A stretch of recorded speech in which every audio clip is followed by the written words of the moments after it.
अब मैं दावत देता हूं इस्लामाबाद कैपिटल सिटी पुलिस के 38वें सालार जनाब डॉक्टर अकबर नासिर खान साहब को कि वो आएँ और सपासनामा पेश करें। सर।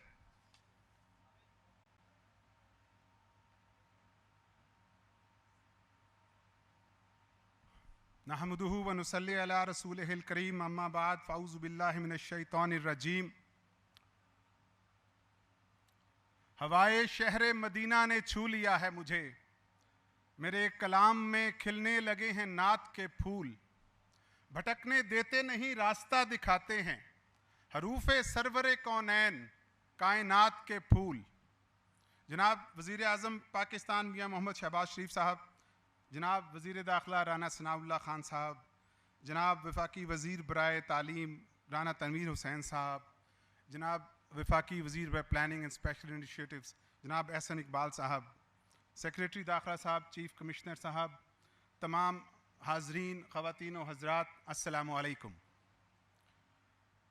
सर, मेरे लिए ये एक बहुत बड़ी सआदत है कि आज इस्लामाबाद पुलिस लाइंस में वज़ीर आज़म पाकिस्तान बनफ़्स नफ़ीस तशरीफ़ लाए हैं और उनके साथ उनकी काबीना के वो अरकान भी शामिल हैं जिन्होंने वक्तन फ़वक्तन जब भी ज़रूरत पड़ी इस्लामाबाद पुलिस की ज़रूरतों को, इनकी ख्वाहिशों को, इनके इरादों को मुकम्मल करने के लिए कोई कसर फ़रोग़्ज़ाश्त नहीं रखी, जिसके लिए मैं उनका बहुत ममनून हूँ।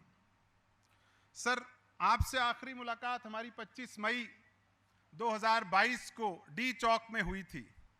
उस वक्त ये जवान जो आपके सामने खड़े हैं, इनमें से 2000 जवान ऐसे थे जो इस फोर्स का हिस्सा नहीं थे।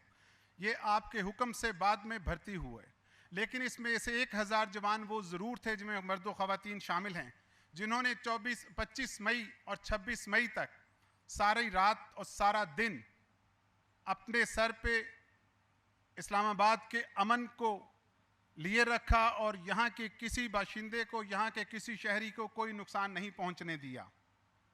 इन तमाम लोगों ने सर 25 और 26 मई को वो तारीख़ रकम की जिसके लिए अब शायद इन सब के लिए अगर हम एक भरपूर दाद ना दें तो ये ज़्यादती होगी।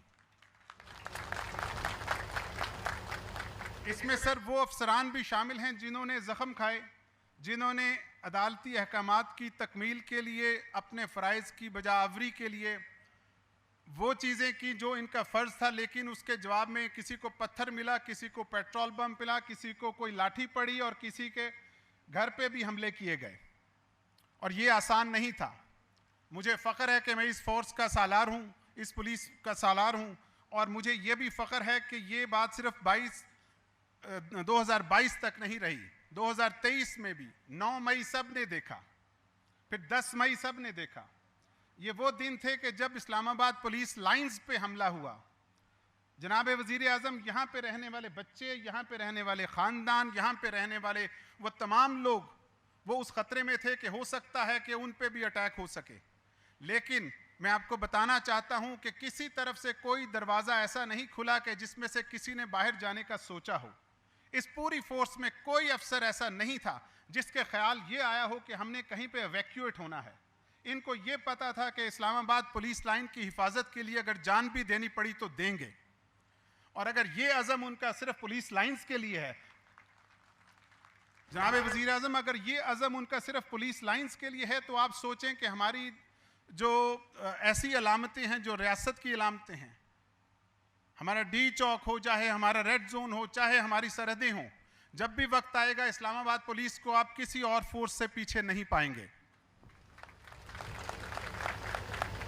सर, मैं ज़्यादा बात नहीं करूंगा क्योंकि मेरे पास बात करने के लिए ज़्यादा लफ्ज़ हैं नहीं, क्योंकि हम सब शुक्रगुजार हैं आपके। पिछले 1 साल के अंदर इनकी तनख्वाहों में चाहे इजाफा हो, चाहे 1735 कांस्टेबलों की भर्ती हो, या 200 और लोगों के घरों पे जो आपकी मदद से वो जो तनख्वाह जाती है, जिनके चूल्हे जले हैं और जो उसके इकनॉमिक बेनिफिट हुए हैं, उस सब के लिए हमारे पास आपका शुक्रिया अदा करने के लिए अल्फाज नहीं हैं। हम ममनून हैं आपके कि आपने इस फोर्स को 1 साल के अंदर अंदर एक ऐसी शक्ल में ले आए हैं कि जिसका मिसाली पुलिस बन चुकी है।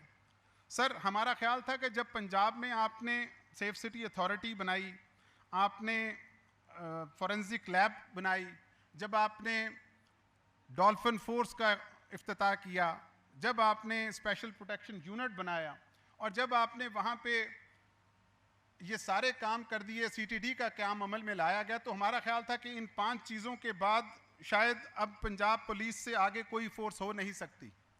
लेकिन हमें खुशी उस वक्त हुई जब हमें एक हस्पताल का ऐलान किया गया जिसमें तमाम शोहदा के बच्चे और हाजिर सर्विस और दूसरे रिटायर अफसरों का और उनके ख़ानदानों का इलाज हो सकेगा।